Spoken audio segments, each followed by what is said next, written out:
In this video, we are going fast and furious with our depreciation. We're going to be looking at declining balance depreciation. Welcome to Accounting How To. I'm your host, Carolyn Grimm, and that's my sidekick, Terrence. This video is part of a series about depreciation. If you haven't seen the Depreciation Explained video, I will link that up in the corner and in the description below so you can have all the basis that you need for learning about depreciation. See, there was actually a depreciation joke there. The basis thing, yeah. So in today's video, we're going to be talking about declining balance depreciation. So this is one of our methods that's designed to be an accelerated recapture of our costs involved with putting an asset into service.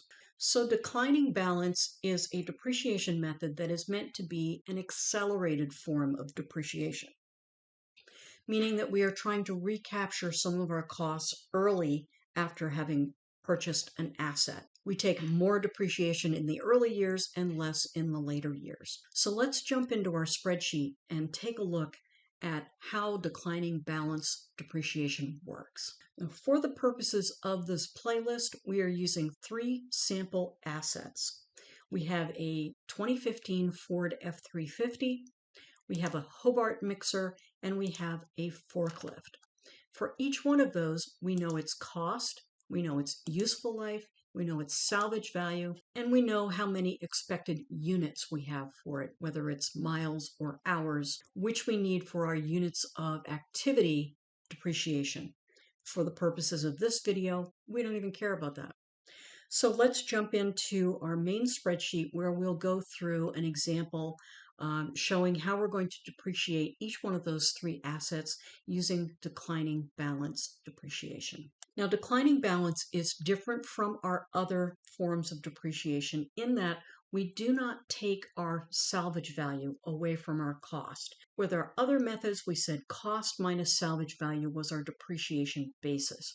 In this case, we start out with our full-on cost. The next piece that we need to know in order to figure out declining balance is we need to know what our straight line depreciation rate is for this asset, because that's what we're going to use in order to determine our percentage for what we're taking for depreciation each year. So if we have a 5-year useful life for an asset, what's our straight line rate for that asset? So we're going to take 1 year divided by the full number of years, 5 years.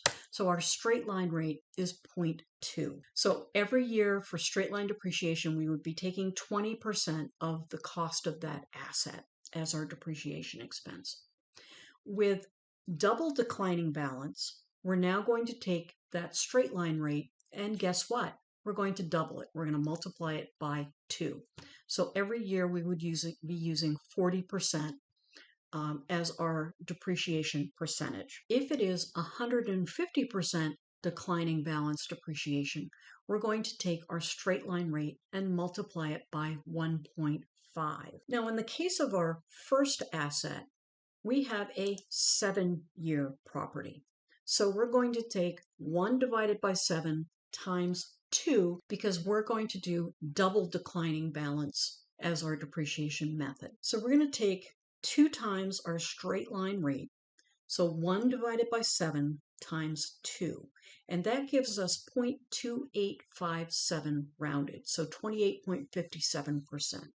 Now, if you're doing this for accounting class, your accounting textbook will likely tell you how many spaces to go before you round out, how many decimal points. So now let's get into how we actually figure double declining balance, because it's different from our other methods. So what we start out with is our beginning balance of $24,000. This is the cost of our asset. So we ignore salvage value until the very last month of the very last year. So right now, forget about salvage value. So we start with $24,000, our full cost. We multiply that by our 0.2857 rate, and that gives us our depreciation for the year. So $68.57 is our depreciation for our first year. So here's our yearly depreciation and here's our monthly depreciation, just like we did with the other depreciation methods. And we would do the same adjusting journal entry for depreciation expense debit, $571, and credit to accumulated depreciation for $571. What's going to happen next is we need to figure out what the net book value is for this asset after we take our first year's depreciation, because that's what we're going to use to base our second year's depreciation on. We started at $24,000. We took a depreciation expense of $68.57 for the year, which gives us an accumulated depreciation of $68.57 because it's the first year. This is the first accumulated depreciation that we've added to that account. So if we take our beginning balance minus our accumulated depreciation, that gives us our net book value. So if we were looking at our balance sheet for this asset, after the first year, we would see $24,000 cost, and we would see accumulated depreciation of $6,857, and that would leave us with a net book value of $17,143. Okay, so this method of doing depreciation is very different from the others because we're looking at net book value before we go to the next year. So what we do for year 2 is we're going to take that $17,143 net book value and we're going to go like this. So you ready? Hang on. We're going to go, whee! Okay, and we're going to come down here and use that as our beginning balance for our net book value in order to figure our depreciation. We will take that net book value, we'll multiply it by our 0.2857. It's going to give us $4,898 for depreciation expense. We're going to add that when we do our depreciation expense and accumulated depreciation adjusting journal entry. That's going to increase our accumulated depreciation to $11,755, which is year 1 plus year 2. Then we're going to take our beginning balance of $24,000 minus our accumulated depreciation of $11,755. That's going to give us a new net book value of $12,245, and that's where we're going to start for year 3. So we'll do our monthly depreciation just like we did for year 1, doing our adjusting journal entries. That will update this accumulated depreciation amount, and we will end up at $12,245 for the second year. We take the ending balance on the second year, the ending net book value, and guess what we do? We go, whee! Down here, and we start with $12,245.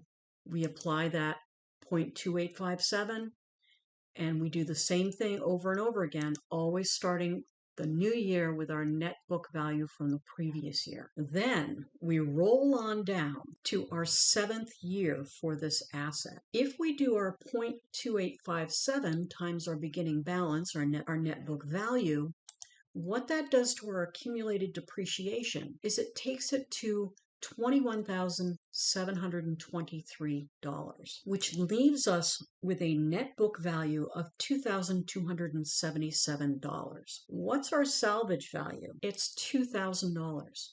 So what we want to end up at should be our cost of $24,000. We should see accumulated depreciation of no more or no less than $22,000, which would leave us with a net book value of $2,000. So in this case, if we follow through with our formula, we would not have depreciated enough of this asset. We would be below the $22,000 that we want to be at. So our net book value would end up at $2277, which is not where we want to be. We want to be at $2,000 salvage value.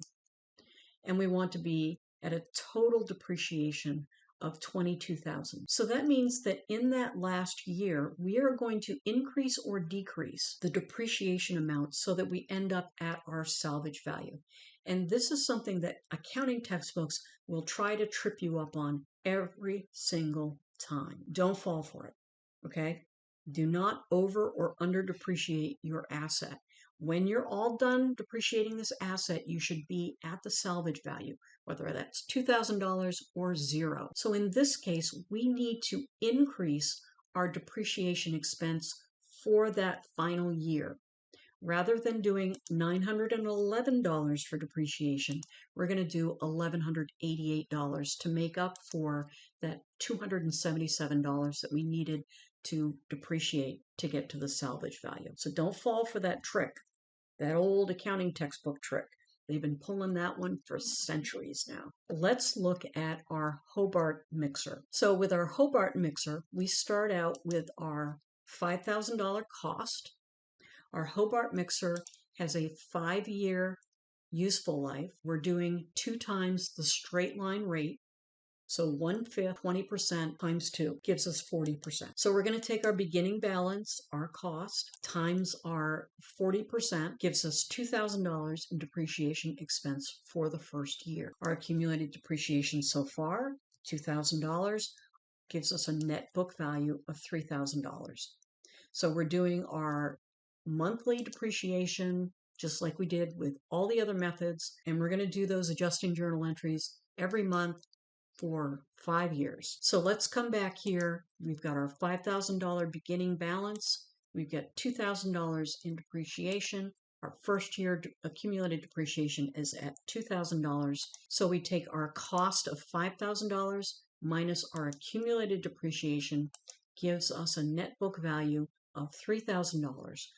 And then we do what? We embarrass ourselves again by going, whee! Down here to year 2. So we're starting with our net book value, multiplying that by 40%, gives us $1,200 for the year. And you'll see that our depreciation is dropping because this is accelerated. We're going to take our accumulated depreciation balance. We're going to add on this year's. It's going to give us $3,200. Then we take our beginning cost minus our depreciation, and that gives us a net book value of $1,800. Again, we're going to embarrass ourselves by taking our net book value and going, whee! Down here to our beginning balance, where we're going to do the same thing. And remember, when you're doing this net book value, you are taking your original cost minus your accumulated depreciation. So don't try to take your beginning balance minus your accumulated depreciation. That will just make you miserable. Come back to your cost. So it's cost minus accumulated depreciation gives you your net book value, just like you would see here on your balance sheet. So in this final year, if we were to do our depreciation expense of $259, that would give us accumulated depreciation of $4,611, and that would leave us with a net book value of $389.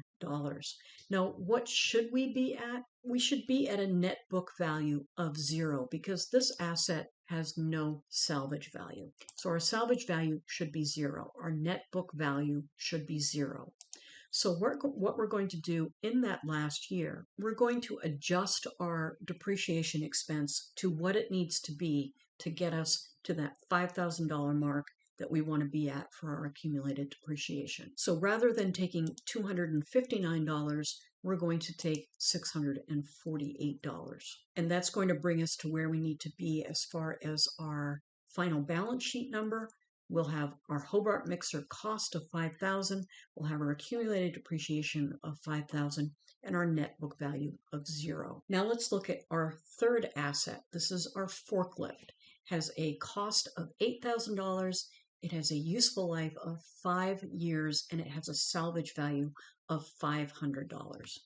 So again, right now we don't worry about salvage value until we get to the end. What we do want to know is what's the straight line rate? 1 divided by 5, 20%. We're going to double it because this is double declining balance. So 20% times 2 is 40%. And that is our factor that we'll be using here in this example. So just as we did with our other assets, we're going to start out with our cost, $8,000. We're going to multiply that by our 40%, our 2 times the straight line rate. Gives us accumulated depreciation of $3,200 in the first year, which gives us a net book value of $4,800. We bring that down. $4,800 is our new beginning balance. We multiply that by our 0.4. Our accumulated depreciation is now our first year depreciation plus our second year depreciation, giving us $5,120. And our net book value is now $8,000 minus $5,120, giving us $2,880, which is our beginning point for the next year. We carry that through to the last year. So in year 5, our beginning net book value is $1,037. Now, if we did 40% of that, that would put us at $415 for this year's depreciation expense, which would give us an accumulated depreciation of $7,378. Now, where do we need to be at this point? We should be seeing $7,500 here because we have a salvage value of $500. So we want to see $8,000 cost minus $7,500 for accumulated depreciation, giving us $500 left for net book value, which is our salvage value. So in this case, our net book value ends up being $622, and we need it to be $500. So we're going to claim more depreciation in this last year so that we bring our final amount down to our $500 net book value. Now, in accounting class, the places where you can get tripped up here are two things. One, you got to start with your net book value each year. So that amount is going to decline, double declining balance, right? And then figuring your net book value, you've got to make sure that you're taking your cost minus your accumulated depreciation. And then the third place where you can get tripped up is that final year when you've got to make an adjustment so that you're not over or under depreciating your asset. Now, as far as a depreciation method, because this is an accelerated method of depreciation, you're going to recapture your costs early. So your profits will be lower because your expenses will be higher. And this method is very similar to what we do on the tax side of it. So that's it for a double declining balance and also 150% declining balance. You can check out the other depreciation methods in this playlist, which I will link in the description. Until next time, stay balanced, my friends.